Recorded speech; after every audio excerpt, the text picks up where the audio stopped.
আমরা যেটা বলতে চাচ্ছি যে আমাদের জনপ্রিয় ক্রিকেটার তামিম ইকবাল সাহেব আমাদের হসপিটালে প্রফেসর শাহাবুদ্দিন তালুকদার ভর্তি আছেন এবং উনি সুস্থ আছেন। এবং আজকে সকালে আপনাদের অবগতির জন্য জানাচ্ছি এবং দেশবাসীর জন্য জানাচ্ছি যে এখানে একটা মেডিকেল বোর্ড হয়েছে আজকে সকাল 11টার সময়, যেটা নেতৃত্বে ছিলেন প্রফেসর শাহাবুদ্দিন তালুকদার সাহেব এবং সাথে মেম্বার ছিলেন professor Atar Ali, doctor Shams Monar, professor Ekram Reza এবং ডক্টর তামজিদ হাতে। আমাদের 5 জন সিনিয়র বিশেষজ্ঞ কার্ডিওলজিস্টের তত্ত্বাবধানে আজকে একটা বোর্ড মিটিং হয় এবং বোর্ড মিটিংয়ের রিপোর্ট অনুযায়ী তামিম আলহামদুলিল্লাহ খুবই ভালো আছেন। উনি খাওয়া দাওয়া করছেন, সবার সাথে কথা বলতেছেন। আজকে স্যার দেখে আজকে উনি শিশু থেকে আজকে রুমে চলে যাবেন। রুমে যাওয়ার পরে তাকে হয়তো আরো 1 দিন বা 2 দিন অবজারভেশন রাখা হবে, তারপর উনি বাসায় যেতে পারবেন। এবং আপনি জানেন, এখানে আমি একটু বলতে চাই যে যখন 25 তারিখ তার এই ঘটনাটা ঘটে, 24 তারিখে সকালে খেলার মাঠে, তো এখানে আসলে কৃতিত্বটা কিন্তু তামিমের সাথে যারা ছিল ট্রেনার এবং ফিজিও, যেটা আমরা দেখেছি, তাদের ভূমিকাটা কিন্তু এখানে খুব গুরুত্বপূর্ণ ছিল। তারা ওইখানে সিপিআর স্টার্ট করছে এবং যখন হসপিটালে নিয়ে যায়, সেই কেপিজে স্পেশাল হসপিটালের যে ইমার্জেন্সি টিম এবং ক্যাথলেট টিম, বিশেষ করে যে মামুন অ্যানেস্থেসিস্ট যিনি সিপিআর দিয়েছে 22 মিনিট, আপনারা জানেন যে ওনার হার্টটা কিন্তু বন্ধ হয়ে গেছিল 22 মিনিটের মতো, তাকে পাম্প করে হার্টটা চালু করতে হয়েছে এবং তারপরে তাকে ক্যাথলেটে নিয়ে তাকে প্রাইমারি এনজিওগ্রাম করে এনজিওপ্লাস্টি করতে হয়েছে। একটা ভেসেল আপনারা সবাই জানেন যে তার লেফট আর্টেরিয়াটা, পুরো আর্টেরিয়াটা ব্লক ছিল এবং সেখানে একটা স্ট্যান্ডে খুলে দেওয়া হয়েছে। এই যে ডক্টর মারুফ, ডক্টর মামুন এবং ডক্টর রাজীব এবং তাদের যে ইমার্জেন্সি এবং ক্যাথলেট টিম এই যে সাহসী কাজটা করেছে, এই জন্য তাদেরকে আমি আমার পক্ষ থেকে, আমাদের হাসপাতালের পক্ষ থেকে এবং তামিমের পক্ষ থেকেও আমরা তাদেরকে কৃতজ্ঞতা প্রকাশ করি। কারণ ওই সময় যদি ম্যানেজমেন্টটা না হতো তাহলে তামিম আজকে যে অবস্থায় আছে সেটা মানে হয়তো নাও হতে পারতো। সুতরাং তাদের ক্রেডিটটা দিতেই হবে, সাথে তার ফিজিও ট্রেনিং এবং তার পরিবারকে আমি ধন্যবাদ জানাই, বিকজ তারা ওই মুহূর্তে কনসেন্ট মানে সিদ্ধান্ত দেওয়া, মানে একটা সাইন করতে হয় যে কোনো একটা প্রসিডিউর করার আগে, এই ক্ষেত্রে তারা কিন্তু দেরি করেনি। আপনারা জানেন যে অনেক ইমার্জেন্সি ক্ষেত্রে এই কনসেন্ট বা সম্মতিপত্র সাইন করতে করতে অনেক সময় চলে যায়, অনেক পরিবার সিদ্ধান্ত দিতে পারে না, দেরি হয়, তাতে অনেক অমূল্য জীবনও নষ্ট হতে দেখা গেছে। কিন্তু এই ক্ষেত্রে তার পরিবার, তার ট্রেনি এবং এই হসপিটাল ডাক্তারবৃন্দ খুবই চমৎকার কাজ করছেন। এবং আমাদের এখানে যখন চলে আসে পরশুদিন রাত্রে, সাথে সাথে প্রফেসর শাহাবুদ্দিন তালুকদার এখানে আমাদের ইমার্জেন্সিতে ছিলেন এবং উনি তাকে অ্যাসেস করে, ইভ্যালুয়েট করে এবং এখানে একটা গাইডলাইন আছে যে আমেরিকান হার্ট অ্যাসোসিয়েশন বলে বা আমেরিকান কলেজ অফ কার্ডিওলজি বলে, তাদের একটা গাইডলাইন হচ্ছে এরকম যাদের প্রাইমারি পিসিআই হয় তাদেরকে একটা প্রসেসের মধ্যে দিয়ে যেতে হয়। সেটাই স্যারের তত্ত্বাবধানে এখন উনি থাকবেন। যেমন তার লাইফস্টাইলটা একটু মডিফিকেশন করতে হবে, সিগারেট খেলে এটা বন্ধ করতে হবে, ডায়েট, এক্সারসাইজ এগুলো সবই করতে পারবে, তার অন্যান্য ওষুধের চিকিৎসা হবে, এগুলি স্যার ব্রিফলি আরও বলবেন। যে তারপরে অ্যান্টিপ্লেটলেট যে চিকিৎসা করতে হয় সেটাও স্যার গাইড করে দেবেন এবং স্যারের তত্ত্বাবধানে ফলো আপে থাকতে হবে। এবং আমরা আশা করি স্যারের কথা মতো চললে এবং উনি যদি সবকিছু নিয়ম মেনে চলে উনি খেলার মাঠে ফিরে আসবেন। হয়তো এটা একটু সময় লাগবে, 3 থেকে 4 মাস সময় লাগবে, এটা স্যার বলবে। তো আপনাদের যদি কোনো স্পেসিফিক প্রশ্ন থাকে আমরা উত্তর দিতে পারি, তাহলে স্যার একটু প্রফেসর শাহাবুদ্দিন তালুকদার সামগ্রিক বিষয়টা আবার আপনাদের সামনে একটু তুলে ধরবেন। ধন্যবাদ। আসসালামু আলাইকুম। ধন্যবাদ আপনাদের সামগ্রিক ভাইদেরকে এবং আমি ধন্যবাদ জানাই এবং আমার কৃতজ্ঞতা জানাই যে কার্ডিয়াক টিম ওনাকে সেভ করেছে। তামিম বিশ্বমানের ট্রিটমেন্ট পেয়েছে, এই বিশ্বমানের ট্রিটমেন্ট 2% লোকও পায় না। এবং ওনার যে সমস্যা হয়েছিল কার্ডিয়াক অ্যারেস্ট, মানে হার্ট বন্ধ হয়ে গেছিল, সেটা সিপিআর দিয়ে আবার চালু করে এনজিওগ্রাম করে এনজিওপ্লাস্টি করে লিমিটেড রিসোর্সের মধ্যে কার্ডিয়াক টিম, কেবিজে কার্ডিয়াক টিম যা করেছে এটা প্রশংসনীয়। আমাদের তো অনেক রিসোর্স আছে, বাট ওই সীমিত রিসোর্সের মধ্যে যে কাজটা করেছে ওই team, it is unbelievable. at least we can say saved his life. আমরা যে কাজটা করেছি, আমার কাছে পরে টেলিফোন করেছিল ওইখান থেকে ওর এক বন্ধু যে পেশেন্টটা নিয়ে আসবো কিনা, আমি জানো ডোন্ট ব্রিং দ্য পেশেন্ট, মানে যেখানে আছে, মানে বিকজ হার্ট অ্যাটাকের পরে প্রত্যেকটা মিনিট ইম্পর্টেন্ট, এভরি মিনিট ইট মাসেল, মানে প্রত্যেক মিনিটে মাসেল ড্যামেজ হয়, সেটা আমরা সেভ করতে পেরেছে, ওরা সেভ করতে পেরেছে। আমি অশেষ ধন্যবাদ জানাই তার পরিবারকে যে কনসেন্টটা দিয়েছে। আমাদের এখানে যেটা হয় অনেক সময় কনসেন্ট দিতে দেরি করে, 1 ঘন্টা 1.5 ঘন্টা লেগে যায়, তখন দেখা যাচ্ছে পেশেন্টের মাসেল ড্যামেজ অনেক বেশি হয়ে যায়। আলহামদুলিল্লাহ আমি কিছুক্ষণ আগে ইকো করেছি, ইকোতেও সামান্য মুভমেন্ট কমছে, হার্টের মুভমেন্ট, বাট ইজেকশন ফ্যাকশন যা আছে, he can live a very good life. আর ক্রিকেটে ফিরবে কি ফিরবে না সেটা আমরা 3-4 মাস পরে অ্যাসেস করে আমরা কার্ডিয়াক টিম বসে, ফিজিও বসে ওদের অ্যাসেসমেন্ট করে তারপর বলবো, বাট ইট রিকোয়ার্স টাইম। আরেকটা বিষয় আমরা যেটা হলো এখন যেটা হবে সেটা হলো রিহ্যাবিলিটেশন, রিস্ক ফ্যাক্টর মডিফিকেশন, ওর যে রিস্কগুলো আছে he is a smoker, he had to quit smoking. আর ওবেসিটি কন্ট্রোল করতে হবে, ওর ফ্যামিলি হিস্ট্রিটা খারাপ, ওর বাবার হিস্ট্রি, ওর ভাইয়ের হিস্ট্রি, প্লাস সবকিছু মিলে ওদের থ্রম্বোসিস, রক্ত জমাট বেঁধে যাওয়ার একটা প্রবণতা আছে, এবং ওইটা ওর হয়েছে। ওর ব্লক ছিল প্রায় 80-90%, তার উপর থ্রম্বাস মানে রক্ত জমাট বেঁধে সম্পূর্ণ হার্ট অ্যাটাকটা হয়েছে। বাট আলহামদুলিল্লাহ হি সেভড, ইনশাল্লাহ সে ভালো করবে। বাট ওর যে কমপ্লিকেশন হয়েছিল হার্ট অ্যাটাকের পরে, এইটা কিন্তু যখন এই ট্রিটমেন্টটা না পেলে 30 ডেজের মধ্যে আবার এটা হয়, এবং 50% পেশেন্ট মারা যায়। এখন যেহেতু আধুনিক ট্রিটমেন্ট পেয়েছে, এই রিস্কটা অনেক কমে গেছে। বাট আমাদের গাইডলাইন, যেটা স্ট্রং গাইডলাইন, যে বলা হচ্ছে যদি যাদের প্রাইমারি ভিটি মানে প্রথমে হার্ট অ্যাটাকের পরে যে ইরেগুলার হার্ট রেট হয়েছে, হার্ট বন্ধ হয়ে গেছে, এদেরকে ভেরি কেয়ারফুলি অ্যাসেস করতে হবে ইন ফিউচার। তাদের এটা হওয়ার প্রবণতা আবার থাকতে পারে, ব্লক না হলে হতে পারে। সো ওকে অ্যাসেস করতে হবে, ওকে রেগুলার ফলো থাকতে হবে, লাইফস্টাইল চেঞ্জ করতে হবে, মোটিভেশন করতে হবে, diet, discipline and drugs. And তামিমের টিম প্লাস তামিমের ফ্যামিলি, তামিম নিজে আমাদের সাথে কোঅপারেট করতে হবে। শুধু আমরা ট্রিটমেন্ট দিলেই হবে না, কমপ্লাই করতে হবে। আজকে যখন মেডিকেল বোর্ড হলো, উনি ডাক্তারদের সাথে খুবই সহযোগিতা করছেন, এবং উনি আমাদেরকে আশ্বস্ত করছেন আমরা ডাক্তাররা যেভাবে বলবে উনি এভাবেই চলবেন, এবং উনি দেশবাসীর কাছে দোয়া চাইছেন, সবাই আপনারা ওনার জন্য দোয়া করবেন। আর একটা বিশেষ অনুরোধ, উনি যখন হসপিটাল থাকবে বা এই সময়টা যখন বাসায় রিহেবিলিটেশনে থাকবে, স্যার যেরকম বললো, এই সময়টা ওনার কাছে ভিড় করাটা সমীচীন হবে না। আমরা সবাই যে যেখানে আছি, ওনার অনেক ভক্ত আমরা জানি সারা বিশ্বব্যাপী, সুতরাং তারা দোয়া করবে, দূর থেকে দোয়া করবে। আর ইনশাল্লাহ উনি যখন 3-4 মাস পরে আরো ভালো হয়ে ফিরে আসবেন, তখন আমরা তার সাথে দেখা করতে পারবো, ছবি তুলতে পারবো, সবই করতে পারবো। সুতরাং এখন সবার কাছে আমাদের অনুরোধ থাকবে যাতে ওনাকে আমরা হসপিটালে ভিড় না করি এবং ওনার জন্য দোয়া করি। আর তাইমের যেটা হলো, ও এটাকে নিতে পারছে না, সাইকোলজিক্যালি অ্যাকসেপ্ট করতে পারছে না যে এইটা হবে, ওইটা সে কল্পনা করেনি। বাট এটা কিন্তু অনেক ইতিহাস আছে, অনেক খেলোয়াড় মাঠে খেলার সময় মারা গেছে এবং অজ্ঞানে পড়ে গেছে, এবং অনেক ইতিহাস আছে। শেন ওয়ার্নের যেমন হয়েছে আপনারা জানেন না, ক্রিকেটার শেন ওয়ার্ন, উনি তো বিশ্ব সেরা স্পিনার ছিল। মানসিক অবস্থার জন্য আমরা কাউন্সিলরকে করছি, ইনভলভ করছি, সে কাউন্সিলিং করবে এটাকে কিভাবে মানা যায়, ওর প্রশ্ন শুনবে, ওর কোয়ারি শুনবে, ওর প্যানিক শুনবে, তারপর সেভাবে কাউন্সিলর গাইড করবে।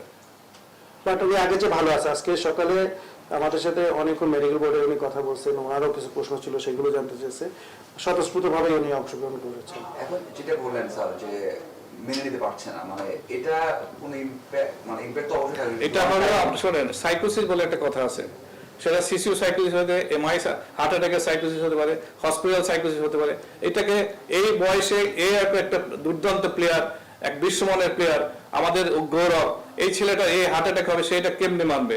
36 বছর বয়স, মানে খুব ডিফিকাল্ট। বাট এটাকে অ্যাডপ্ট করতে হবে, এটাকে অ্যাবজর্ব করতে হবে, এটাকে মেনে নিতে হবে। সেই জন্যই আমরা কাউন্সিলিং ইনভলভ করছি, আমরা কাউন্সিলিং করতেছি, কার্ডিয়াক কাউন্সিলিং, রিহ্যাব করবো আমরা, আস্তে আস্তে ঠিক হয়ে যাবে ইনশাআল্লাহ। যে স্মোকিংটা হঠাৎ করে ছাড়তে পারবো, প্রথম তো বলছিলাম আমি ছাড়তেই পারবো না, পরে বললো যে আস্তে আস্তে বেব নিবো, আমি না বেবও নিতে পারবো না, বেবের ক্যান্সারের ঝুঁকি থাকে।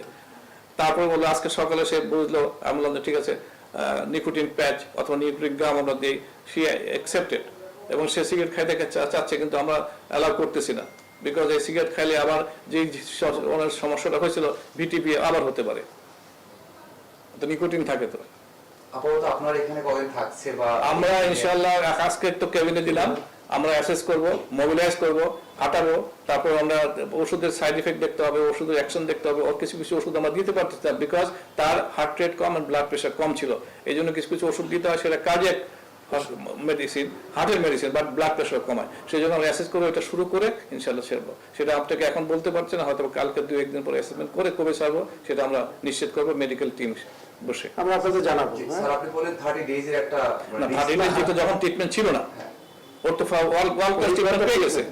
তারপর এই জিনিসটা এত একটি bad prognostic sign after MI, heart অ্যাটাকের পরে হার্ট অ্যাটাকে মারা যায় 30%, আর কমপ্লিকেশনে মারা যায় 40%। বুঝতে পারছেন? হার্ট অ্যাটাকের পরে কমপ্লিকেশন যেটা সাইড ইফেক্ট যেগুলো হয়, কমপ্লিকেশন যেটা বলি আমরা, তাতে মারা যায় 40%। ওই কমপ্লিকেশনের মধ্যে প্রথম খারাপ কমপ্লিকেশন হলো ওর যেটা হয়েছে। স্যার যেটা হচ্ছে যে এই বয়সে অনেক ক্রিকেটার আছে, আমি সেই ধরনের কথা বলি, তাদের জন্য আপনারা কি মেসেজ দিবেন? তাদের লাইফস্টাইল মোটিভেশন তো আছে, at the same time regular checkup করতে হবে। যেমন আমি উদাহরণস্বরূপ বলি, মাস্টারবি গত বছর আমার কাছে আসলো, এই সময় স্যার আমার এনজিওগ্রামটা করে দেন। আমি তোমার তো সবকিছু করলাম, আমার স্যার করে দেন। এনজিওগ্রাম করলে সকালে ট্র্যাকশুট পরে আসছে, বিকালে ট্র্যাকশুট পরে চলে গেছে। সো কমপ্লিট একটা চেকআপ হয়ে গেলো। এরপর যদি কিছু হয় এটা কপাল, ওর ব্লকেজটা ছিল অনেকদিন থেকে। মেসেজটা যেটা হচ্ছে যে এখন 36 বছর বয়সে ওনার খেলার মাঠে হার্ট অ্যাটাকটা হলো, এর আগে আমরা জানি সেই ধরনের হোটেলে উনি কিন্তু হসপিটালে যেতে পারে না, কিন্তু উনি ওয়ার্ল্ডে যে কোনো হসপিটালে ট্রিটমেন্ট নেওয়ার ক্ষমতা রাখতেন। তো এরকমই হয়, অকস্মাৎ হার্ট অ্যাটাকগুলো অকস্মাৎ হয়। তো যেটা হতে হবে, সবাইকে সচেতন হতে হবে। বিশেষ করে আমাদের এখন যে ডায়েট হ্যাবিটটা আমাদের বাংলাদেশে দেখা যাচ্ছে, এই ডায়েট হ্যাবিটটা পরিবর্তন করতে হবে। তারপরে আমাদের যে আমরা সবাই মোটা হয়ে যাচ্ছি, যে এই ওজনটা নিয়ন্ত্রণ করতে হবে, রেগুলার হাঁটা, এক্সারসাইজ, যে কাজগুলি করলে যে হার্ট অ্যাটাকের ঝুঁকিটা কমে যায়, এগুলি আমাদেরকে নিয়ন্ত্রণ করতে হবে।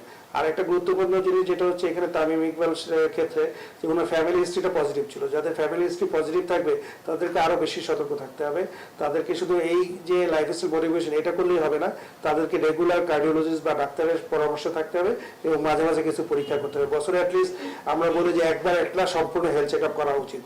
আমরা 40-এর পরে বলি, কিন্তু তামিমের তো 40 বছর হয়নি, তার আগে 40 ইজ নট ফিক্স। সুতরাং যাদের এই ধরনের সমস্যা ফ্যামিলিতে থাকবে, রিস্ক ফ্যাক্টর থাকবে, তাদেরকে অতি সত্ত্বর ডাক্তারের পরামর্শ নিয়ে সেভাবে লাইফস্টাইলটা মডিফিকেশন করে নিতে হবে। আপনার কাছে তো জানাচ্ছি 28 বছরের ছেলে অ্যানজিওগ্রাম করছে গত পরশুদিন, এখনো আছে কেবিনে। তার 3টা ব্লক, একটা 100%, 2টা 90%, 28 ট্রান্সপোর্ট থেকে আসছে। সো বয়স ফ্যাক্টর না। আচ্ছা, তামিমের সমস্যা হলো, তামিমের কিন্তু সমস্যা ছিল গত 3 মাস থেকে, শ্বাসকষ্ট হচ্ছে, গ্যাস হচ্ছে, এবং গত 7 দিন আগে তার একটা চেস্ট পেন হয়েছিল। আমি হিস্ট্রি নিয়ে বের করছি, তখন এটা কেয়ার করা উচিত ছিল। আপনাদের জ্ঞাতার্থে জানাচ্ছি, আপনাদের সাংবাদিক ভাইদের মাধ্যমে জানাচ্ছি, দেশবাসীকে জানাচ্ছি, যে কোনো পেন থুতনি থেকে শুরু করে নাভি পর্যন্ত যদি হয়, সেটা গ্যাস হোক আর পেইন হোক, আগে আপনাকে প্রমাণ করতে হবে যে এটা হার্ট না। হার্ট না প্রমাণ করার পরে আপনি গ্যাসের ওষুধ খান, হার্ট না প্রমাণ করার পরে আপনি অন্য কোনো ওষুধ খান, মাসেল হতে পারে, গ্লান্স হতে পারে, ইসোফেগাস হতে পারে, অন্য কস্টোকন্ডাল জাংশন হতে পারে, বাট আগে প্রমাণ করতে হবে যে হার্টের পেইন না। অনেকেই ভুল করে যে স্যার যেটা বললেন এটা খুবই গুরুত্বপূর্ণ, যে আমাদের কোনো সময় বুকে ব্যথা হলে বা আমরা মনে করি গ্যাস্ট্রিকের ব্যথা, হয়তো একটা গ্যাস্ট্রিকের পরীক্ষায়, 2টা গ্যাস্ট্রিকের পরীক্ষায় একটু অবহেলা করি, এইটা করা যাবে না। স্যার যেটা বলতে চাচ্ছে যে আগে কোনো বুকে ব্যথা হলে সেটাকে এক্সক্লুড করতে হবে, যেটা কার্ডিয়াক অরিজিন না, মানে হার্টের জন্য হচ্ছে না। এটা যখন প্রমাণিত হয়ে যাবে তখন আপনি গ্যাস্ট্রিকের ওষুধ বা অন্য ডাক্তার, লাঙের সমস্যা হলে লাঙের ডাক্তার, সেইভাবে আমাদেরকে মেনটেন করতে হবে। এটা দেখেন, এটা কিন্তু প্রমাণ, কিন্তু তামিম তার গ্যাস হতো, এখানে ব্যথা করতো, কিন্তু এটা গুরুত্ব দেওয়া হয়নি, সে গ্যাস্ট্রিক ওষুধ খাইছে। আমাদের কাছে 60% পেশেন্ট গ্যাস নিয়ে আসে, ultimately land with heart attack. Sir যেটা বললেন, মানে জনস্বার্থে যে কোনো ভাবে কি বাসায়, মানে টেস্ট না, মানে ম্যানুয়াল কোনো ইয়ে আছে যে হঠাৎ করে ব্যথা করছে, সে বুঝতে আছে, ব্যথা করলে বুঝতে হবে, সেটা টিপিক্যাল চেস্ট পেইন হলে বোঝা যায়। আপনি যদি সামান্য গ্যাস হয়, আপনি হসপিটালে আমাদের কাছে আসার সময় পান, অ্যাটলিস্ট আমি বলবো যে আপনি গ্যাসের ডাক্তারকে যাবেন অবশ্যই, কিন্তু তার আগে একটু হার্ট চেক করে নেবেন। বক্তব্যটা এটাই যে থুতনি থেকে শুরু করে নাভি পর্যন্ত কোনো চেস্ট পেইন হয়, অথবা অ্যাবডোমিনাল পেইন হয়, গ্যাস হয়, অথবা ডিসকমফর্ট হয়, first you check your heart. Sir, আমার একটা প্রশ্ন ছিল, আমরা সবাই বলেছেন যে তামিম 3-4 মাস পরে হয়তো খেলায় ফিরতে পারবেন। তামিম যদি ইন্টারন্যাশনাল ক্যারিয়ার ফিট করেছেন, ডোমেস্টিক খেলছে, কিন্তু তার যে ফ্যান ফলোয়ার আছে তারা সবাই তাকে অন্তত বিপিএল খেলতে দেখতে চায় বা ডোমেস্টিক ক্রিকেটে দেখতে চায়। আসলে কি যুক্তিসম্মত সেটা এখনই বলা যায় যে উনি খেলতে পারবে নাকি এখনো অনেক? সবাই এটা ডিপেন্ড করবে ওনার প্রোগ্রেসটার উপরে। আপনাদেরকে বললাম যে এই যে ওর যে কমপ্লিকেশন হয়েছে, এইটা 30 ডেজের মধ্যে 50% লোক মারা যেত আগে। এখন এইটা আবার বলা হচ্ছে, এখন নতুন গাইডলাইন, রিসেন্ট গাইডলাইন, মানে বলা হয়েছে আমেরিকান অ্যাসোসিয়েশন অফ হার্ট জার্নালে বলা হয়েছে যে তাদের যারা যদি হার্টের ফাংশন নর্মালও থাকে তবুও এটা হওয়ার চান্স থাকে। এবং আপনারা, আমরা যখন মনে করি বলি যখন হার্ট অ্যাটাক হয় অথবা হার্টের মাসেল ড্যামেজ হয়, তখন বলি আপনার গেম খেলবেন কিন্তু কম্পিটিশন খেলতে পারবেন না। যখন কম্পিটিশন খেলবেন তখন মাথার ভিতরে একটা স্ট্রেস থাকে, সেই স্ট্রেসের কিছু হরমোন সিক্রেশন, সেই হরমোন হার্টকে হুইপ করে, চাবুক মারে, তখন হার্ট ইরেগুলার বিহেভ করে, মিসবিহেভ করে। সেই জন্য আমরা বলি আপনি খেলতে পারবেন কিন্তু কম্পিটিশন খেলতে পারবেন না। আমরা সবাই চাই যে উনি সুস্থ থাকুক আগে, তারপর খেলার পাটটা মানে প্রাসঙ্গিকভাবে চলে আসবে। আগে ওনাকে পরিপূর্ণ সুস্থ করে তোলাই হচ্ছে আমাদের মানে প্রয়াস, এবং দেশবাসীর দোয়া এর জন্য যাতে উনি আগে সুস্থ হয়ে স্বাভাবিক জীবনে ফিরে আসে, তারপর আস্তে আস্তে উনি খেলায় যাবে। স্যার, একটা প্রশ্ন ছিল যে দেশের বাইরে একটা কথা চলছিল, আসলে তাকে দেশের বাইরে সত্যি কথা বলতে একটা বলবো কথা, টিম যে কাজ করেছে কমপ্লিট কাজ করেছে। দেশের বাইরে আপনি নিতে পারেন for assessment, but thing is that what they have done, KPG done, team done, Mamun and Maruf done, is excellent job, world class job, unique job.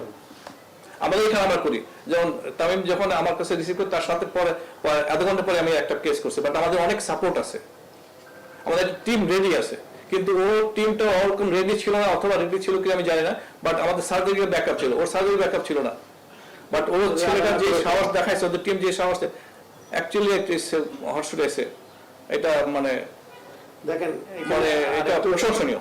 আরেকটু ব্যাকগ্রাউন্ড আছে, ওনার যখন খেলা টস করলো তো ওদেরকে আপনারা জানেন সবাই, টস করার পরে উনি একেবারে মানে ফিল্ডিংও করছে, তারপরে উনি যে বললো যে আমার অস্বস্তি লাগতেছে, তখন সাথে সাথে ওনার ট্রেনার আর ফিজিও ওই কেপেজ হসপিটালে নিয়ে যায়। তখন তার একটা ইসিজি করা হয় আর একটা ট্রোপোনিন পরীক্ষা করে। এই ইসিজিটা প্রথমে ইসিজিটা নর্মাল ছিল, কিন্তু ট্রোপোনিনটা বেশি ছিল। এটা দেখে ডাক্তাররা বুঝতে পারছে তার একটা হার্টের সমস্যা। তখন যখন তামিমকে বলছে এটা, উনি তার সাথে সাথে এয়ার অ্যাম্বুলেন্স কল করছে, উনি আমাদের এখানে চলে আসবে। এবং ওইখানকার যে ডাক্তার রাজীব ডাইরেক্টর, উনি আমাকে ফোন করলো যে স্যার তামিম ভাই তো এরকম হয়েছে, উনি ঢাকায় চলে আসতে যাচ্ছে, আপনি সব কিছু রেডি করেন। সাথে সাথে আমি আমার ইমার্জেন্সি আমার স্যারের সাথে কথা বলি এবং আমাদের ক্যাথল্যাব রেডি করি। তো এর মধ্যে 1 ঘন্টা চলে গেল, কোনো যোগাযোগ নাই। তখন রাজীব আবার আমাকে ফোন করলো, আমিও ফোন করলাম, বললো যে স্যার উনি যখন আমার অ্যাম্বুলেন্স থেকে নেমে যখন এয়ার অ্যাম্বুলেন্স উঠবে তখন উনি অনেক দুর্বলতা, পায়ে শক্তি পাচ্ছিল, তখনই তার কার্ডিওজেনিক শকটা হয় এবং কার্ডিয়াক হার্টটা বন্ধ হয়ে যায়। তখন ট্রেনিংরা তখনই সাথে সাথে সিপিআর দেয় এবং আবার অ্যাম্বুলেন্সটা ব্যাক করে হসপিটালে। আমি বললাম যে ভাই এই অবস্থায় তোমরা ঢাকায় এনো না, কারণ তার লাইফ সেভিং করাটা খুবই জরুরি। এবং সেই মোতাবেক তারা কাজ করছে দেখেই তামিম আজকে বেঁচে গেছে।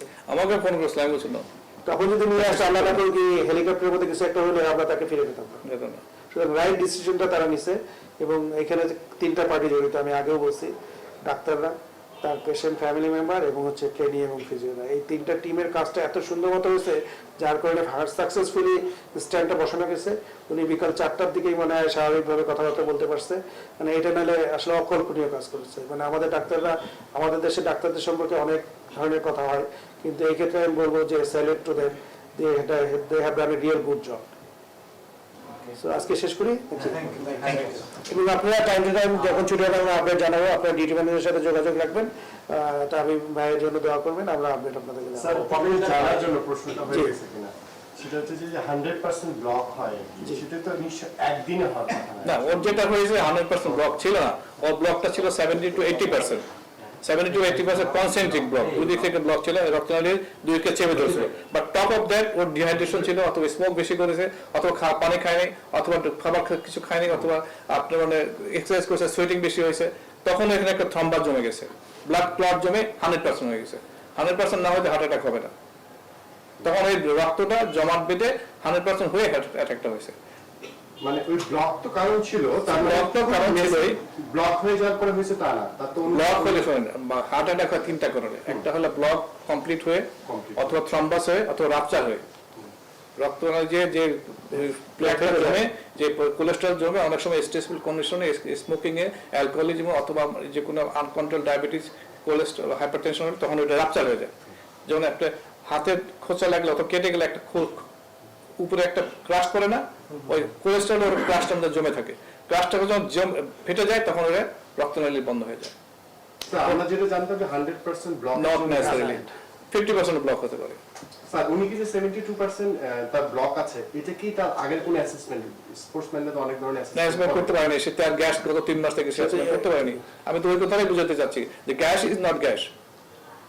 মানে একটা কার্ডিয়াক রিলেশন তার আগে হলে ভালো হতো, মানে এটাই স্যার বলতে। আমরা সিম্পলি একটা ট্রিটমেন্ট করলে বুঝে দিতাম, ও করেনি। স্যার এমনিতে ট্রাইগ্লিসারাইড লিপিড প্রোফাইলটা ঠিক ছিল? আল্লাহ লিপিড প্রোফাইল ঠিক ছিল না। আর হার্ট অ্যাটাকের পরে লিপিড প্রোফাইল ইম্পর্টেন্স কম আমাদের কাছে, তার আগে রিপোর্ট আমরা দেখিনি। হার্ট অ্যাটাক করলে স্ট্রেসফুল কন্ডিশনে lipid profile, blood sugar, blood pressure is not important, তখন স্ট্রেসফুল কন্ডিশন থাকে, এমনি বাড়তে পারে। স্যার আপনার প্রশ্ন উত্তরটা দিচ্ছিলেন তখন যে স্পোর্টসম্যানের তো আসলে ফিউচারটা আপনারা বলতে পারবেন না, কিন্তু স্টেন পড়ানোর পর আমরা জানি স্বাভাবিক জীবনে ফিরতে পারে, সেটা স্পিড গতিটা না, ওর এই কমপ্লিকেশন যদি প্রাইমারি ভিটি যদি না হলো, কার্ডিয়াক অ্যারেস্ট যদি না হতো, তখন বলতো 3 মাস 6 মাস পরে আপনি মাঠে ফিরেন। বাট যেহেতু একটা প্রাইমারি ভিটি হয়েছে, প্রাইমারি মানে প্রথম মানে হার্ট অ্যাটাকের সাথে সাথে ভিটি হয়েছে, ভিটিপি হয়েছে, আর অ্যারেস্ট হয়ে গেছে, সো এটাকে বলা হয় bad prognostic sign, bad prognostic sign. এবং এটা বললাম দেখ নিউজ জার্নাল, মানে জার্নাল আমরা এই যে দেখলাম যে গাইডলাইন যে বলা হচ্ছে তাদের হার্ট অ্যাটাকের পরেও যদি সার্ভাইভ করে এবং সার্ভাইভ করার মধ্যে হার্টের ফাংশন নর্মাল থাকে, এটা হওয়ার আবার পসিবিলিটি আছে। ঠিক আছে, থ্যাংক ইউ। হ্যাঁ, জি, আসসালামু আলাইকুম। সবাই ইয়ে করছেন তাদের জন্য জি, সবাই। তো স্যার তো বললো যে আলো দিয়ে হয়তো এখনো বলা যাচ্ছে না, আজকে তো কেবিনে দিল, কেবিনে দেওয়ার পরে দুদিন দেখবে হাঁটাচলা খাওয়া ওষুধের কোনো সাইড রিঅ্যাকশন হয় কিনা, যখন সেফ মনে করবো আমরা তখনই বাসন ছিল উনি যেতে যাচ্ছেন, কিন্তু আমরা একটু অবজার্ভ করবো। আপনাকে কখন প্রশ্ন করেন আচ্ছা, হ্যাঁ, একটু নেগেটিভ সব দেখে এখন যদি আছে সুতরাং সবাই সব শেষ করে যদি ভালো আছে।